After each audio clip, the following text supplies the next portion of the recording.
Hello everyone, আসসালামু আলাইকুম। ayat'screation এর নতুন একটা ভিডিওতে আপনাদের সবাইকে স্বাগতম। আশা করছি সবাই ভালো আছেন।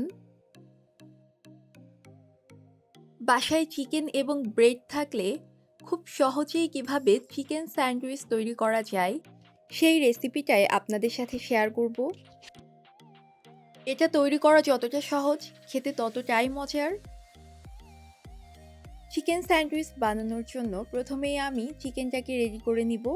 চুলায় একটা পাত্রে কিছুটা পানি দিয়ে তার মধ্যে আমি মুরগির বুকের মাংস দিয়ে দিয়েছি ১ পিস।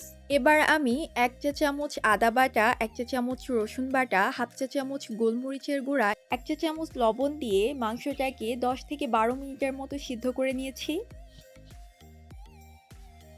মাংসটা সিদ্ধ হয়ে গেলে মাংস থেকে পানি ঝরিয়ে একটা কাঁটা চামচের সাহায্যে মাংসটাকে ছাড়িয়ে নিয়েছি। ঠিক এভাবে আপনারা চাইলে মাংসটাকে ছুরির সাহায্যে ছোট ছোট করে কেটে নিতে পারেন। চুলায় একটা ফ্রাই প্যান দিয়ে তার মধ্যে কিছুটা তেল দিয়ে নিয়েছি। তেলটা গরম হওয়া পর্যন্ত অপেক্ষা করব। তেলটা গরম হলে পেঁয়াজ এবং কাঁচামরিচ কুচি দিয়ে নাড়াচাড়া করে মাংসগুলোকে দিয়ে হালকা একটু ফ্রাই করে নামিয়ে নিয়েছি। আপনারা চাইলে মাংসটাকে ফ্রাই না করেও স্যান্ডউইচ তৈরি করতে পারেন। সেক্ষেত্রে আপনারা মাংসটা ফ্রাই না করে পরবর্তী স্টেপে চলে যাবেন। আমার বাসার সবাই স্যান্ডউইচে ফ্রাই করা মাংস খেতে একটু বেশিই পছন্দ করে, এজন্য আমি মাংসগুলোকে হালকা করে একটু ফ্রাই করে নিয়েছি। আমি একটা শসা গ্রেটারের সাহায্যে গ্রেট করে নিয়ে হাত দিয়ে চেপে চেপে শসা থেকে এক্সট্রা পানিটা বের করে নিয়েছি। এতে করে শসাটা যখন মেয়োনিজের সাথে মেশাবো তখন শসাটা থেকে আর কোনো এক্সট্রা পানি বের হবে না।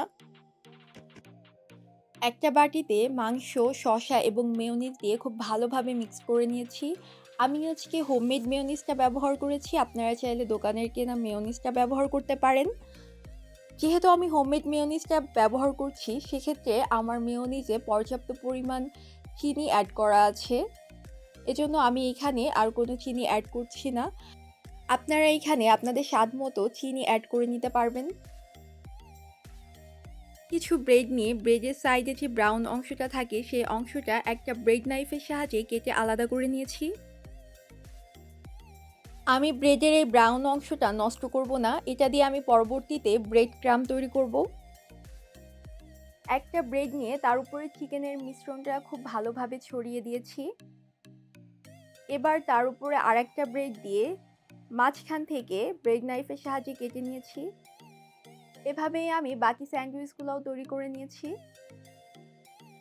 এই স্যান্ডউইচগুলা ২ থেকে ৩ দিন ফ্রিজে নর্মাল টেম্পারে স্টোর করে খেতে পারবেন। আমি পেঁয়াজটাকে হালকা করে একটু ফ্রাই করে নিয়েছিলাম, যার কারণে পেঁয়াজ থেকে আর কোনো স্মেল বের হবে না। স্যান্ডউইচগুলোকে র্যাপিং পেপারের সাহায্যে র্যাপ করে একটা এয়ারটাইট বক্সে ভরে ফ্রিজের নর্মাল চেম্বারে রেখে দিতে পারবেন ২ থেকে ৩ দিনের জন্য। মজাদার এই চিকেন স্যান্ডউইচগুলো আপনারা ব্রেকফাস্ট অথবা নাশতায় পরিবেশন করতে পারবেন। আপনারা চাইলে বাচ্চাদের টিফিনেও এগুলো দিতে পারেন। বাচ্চারা এগুলো খেতে অনেক বেশি পছন্দ করে।